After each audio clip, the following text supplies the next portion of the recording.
देखो दोस्तों, आपने 3 चैप्टर तो पढ़ लिए हैं और आज आपके नया चैप्टर स्टार्ट करूंगा। चैप्टर नंबर 4 विद्युत धारिता, इलेक्ट्रिक कैपेसिटेंस। और इस चैप्टर को आपको गहराई से पढ़ना पड़ेगा, तब आपके समझ में आएगा। इसको छोटी से छोटी चीज लेके, वो कहते हैं ना, मतलब इसकी चैप्टर की जड़ मजबूत करनी पड़ेगी आपको, तब ये चैप्टर आपके समझ में आएगा। तो इसके पहला मैं आपको पढ़ाऊंगा कि धारा के चालन के आधार पर पदार्थों के प्रकार, फिर पढ़ाऊंगा मुक्त इलेक्ट्रॉन, बद्ध इलेक्ट्रॉन। उसके बाद में मैं आपको पढ़ाऊंगा कि पैरावैद्युत पदार्थ क्या होता है और ध्रुवण क्या होता है। फिर पढ़ाऊंगा विद्युत क्षेत्र के आधार पर पैरावैद्युत पदार्थ कितने प्रकार के होते हैं। उसके बाद में आपके हेडिंग आएगी कि विद्युत धारिता, इलेक्ट्रिक कैपेसिटेंस क्या होता है। और उसके बाद में कि गोलीय चालक की विद्युत धारिता क्या होती है। उसके बाद में आप जैसे जैसे धीरे धीरे आगे करते रहेंगे, बढ़ते रहेंगे, फिर गोलीय संधारित्र की धारिता ऐसे पढ़ते रहेंगे। तो आज मैं आपको पढ़ाऊंगा, पहले आपके हेडिंग रहेगी कि धारा चालन के आधार पर, धारा चालन के आधार पर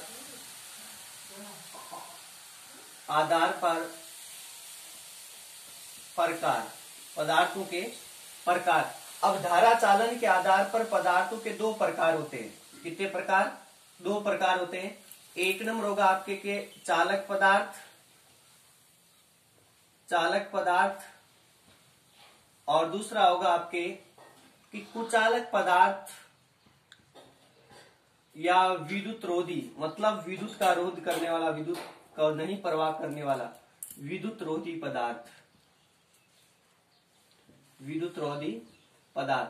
अब चालक पदार्थ क्या होता है, इसके बारे में इसकी डेफिनेशन देखो कि ऐसे पदार्थ जिनमें आवेशों का स्थानांतरण होता है। अब आपको पता है कि जब विद्युत धारा बहती तो उन तारों में मुक्त इलेक्ट्रॉन बहते हैं। अब आवेशों का स्थान मतलब इलेक्ट्रॉन पर कौन सा आवेश होता है? नेगेटिव होता है। नेगेटिव आवेशों का क्या होता है? स्थानांतरण। तो ऐसे पदार्थ जिनमें आवेशों का स्थानांतरण होता है और आवेशों के साथ साथ में उनमें क्या होती है कि आवेश बहेंगे तो क्या होंगे कि विद्युत धारा का भी चालन होता है। चालक पदार्थ कहलाते हैं। जैसे सोना, चांदी, सिल्वर, ये सारे किस में आ जाते हैं। जैसे जीव जंतु, पादप, ये सारे किस में आते हैं? चालक पदार्थ में आते हैं। अब चालक पदार्थ, सबसे आपका अच्छा चालक पदार्थ होता है चांदी सुचालक। सबसे अच्छा पदार्थ होता है चांदी सुचालक। उसके बाद में आपके 2 नंबर पदार्थ है कि कुचालक पदार्थ या विद्युत रोधी पदार्थ। कि ऐसे पदार्थ जिनमें आवेशों का स्थानांतरण बिल्कुल भी नहीं होता है। यदि आवेशों का स्थानांतरण नहीं होगा तो विद्युत धारा का प्रवाह भी नहीं होता है। तो विद्युत रोधी नाम से स्पष्ट है, मतलब विद्युत का रोध अर्थात विद्युत का प्रवाह नहीं करने वाला पदार्थ कौन सा कहलाता है? कुचालक पदार्थ या विद्युत रोधी पदार्थ। अब इसमें कौन कौन से आ जाएंगे? रुई आ जाएगी। उसके एग्जाम्पल, जैसे इसके एग्जाम्पल क्या हो गए कि सोना चांदी इत्यादि। और इसके कौन से हो गए आपके पास एग्जाम्पल?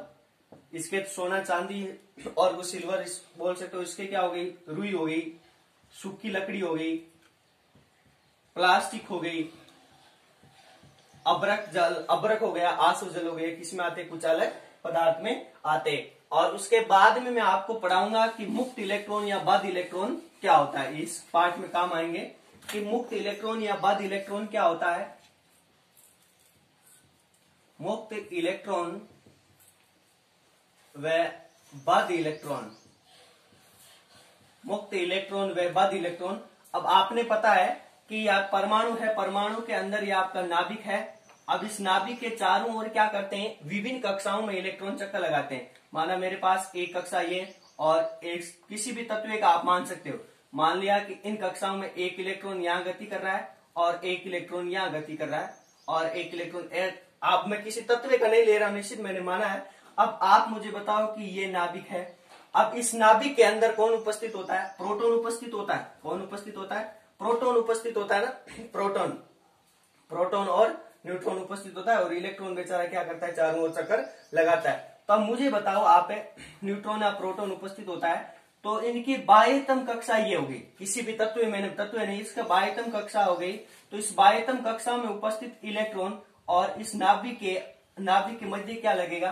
प्रतिकर्षण बल लगेगा। क्या लगेगा? प्रतिकर्षण बल लगेगा। वो प्रतिकर्षण बल क्या रहेगा कि बहुत ही कम रहेगा, क्योंकि दूर चला गया ना, इलेक्ट्रॉन कहाँ हो गया, बाह्य कक्षा में हो गया, तो दूर चला गया, तो इनके मध्य क्या लगेगा, बहुत ही कम क्या लगेगा, प्रतिकर्षण बल लगेगा, जिसके कारण ये क्या रहता है, मुक्त रहता है। बिल्कुल भी थोड़ा सा इसका मतलब इस पर बल का प्रभाव रहता है, इसलिए वो मुक्त यानी स्वतंत्र रहता है, उस पर ज्यादा प्रभाव नहीं पड़ता, लेकिन हल्का सा उस पर क्या रहता है, प्रभाव। इसलिए इसको कौन सा इलेक्ट्रॉन कहेंगे, बाह्यतम कक्षा में उपस्थित, मतलब नाभिक के मध्य और इन इलेक्ट्रॉनों के मध्य जो लगने वाला प्रतिकर्षण बल है, उस बल को इस इलेक्ट्रॉन को क्या, कौन सा इलेक्ट्रॉन कहा जाता है, मुक्त इलेक्ट्रॉन कहा जाता है। और कि अब लगाऊंगा कि नाभिक के पास वाली कक्षा में उपस्थित, नाभिक के पास वाली कक्षा यही है, मैंने माना है कि नाभिक के पास वाली कक्षा में उपस्थित इलेक्ट्रॉन और नाभिक के मध्य बल क्या लगेगा, सर्वाधिक लगेगा, क्योंकि पास में उपस्थित रहेगा ना इलेक्ट्रॉन, सर्वाधिक बल लगने के कारण इस इलेक्ट्रॉन ये बंधा रहता है, क्या रहता है, इस नाभिक के इस आकर्षण बल से क्या रहता है, प्रतिकर्षण बल से क्या रहता है, आपका बंधा रहता है, बद, इसलिए इसको कौन सा इलेक्ट्रॉन कहा जाता है, बद इलेक्ट्रॉन कहा जाता है। उसके बाद में आपको पढ़ाऊंगा कि पैरावैद्युत पदार्थ क्या होता है, ये इसमें काम आएंगे काफी आपके। पैरावैद्युत पदार्थ की पैरावैद्युत पदार्थ, अभी आपका पैरावैद्युत पदार्थ क्या होता है कि ऐसे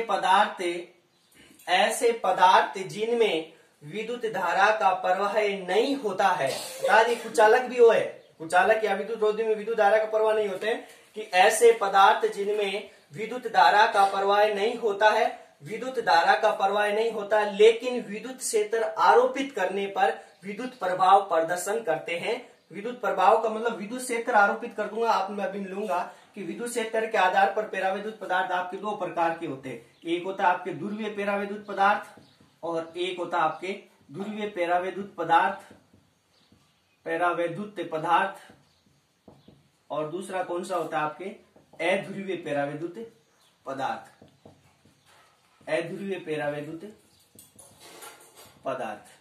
आगे बात समझ में, ध्रुवीय पैरावैद्युत पदार्थ और अध्रुवीय पदार्थ, विद्युत क्षेत्र के आधार पर पैरावैद्युत पदार्थ दो प्रकार के। वैसे पैरावैद्युत पदार्थ वास्तव में क्या होता है कि ऐसे पदार्थ जिनमें विद्युत धारा का प्रवाह नहीं होता है, लेकिन विद्युत क्षेत्र आरोपित करने पर उन पदार्थों पर विद्युत क्षेत्र लगाऊंगा मैं, विद्युत क्षेत्र आरोपित करने पर उनमें क्या हो जाता है कि विद्युत प्रभाव प्रदर्शन हो जाता है, विद्युत प्रभाव का क्या हो जाता है, प्रदर्शन हो जाता है। ऐसे पदार्थ कौन से पदार्थ कहलाते, पैरावैद्युत पदार्थ। एग्जाम्पल हो गए कि सभी कुचालक, क्या हो गए, ये सभी कुचालक है ना, ये लकड़ी फकड़ी कौन से कहलाते, सभी कुचालक। अब ध्रुवीय पैरावैद्युत पदार्थ क्या होता है और अध्रुवीय पैरावैद्युत पदार्थ क्या होता है, तो उसके लिए मैं आपको देखो ध्रुवीय पैरावैद्युत पदार्थ क्या होता है और अध्रुवीय पैरावैद्युत पदार्थ क्या होता है उसके बारे में जानकारी दूं आपको मैं, कि ध्रुवीय पैरावैद्युत पदार्थ क्या होते हैं कि ऐसे पैरावैद्युत, इसके एग्जाम्पल देखो, पहले क्या है, H2 है, H2 है, H2O, HCl है, H2 और HCl, और इसके क्या है, O2 है,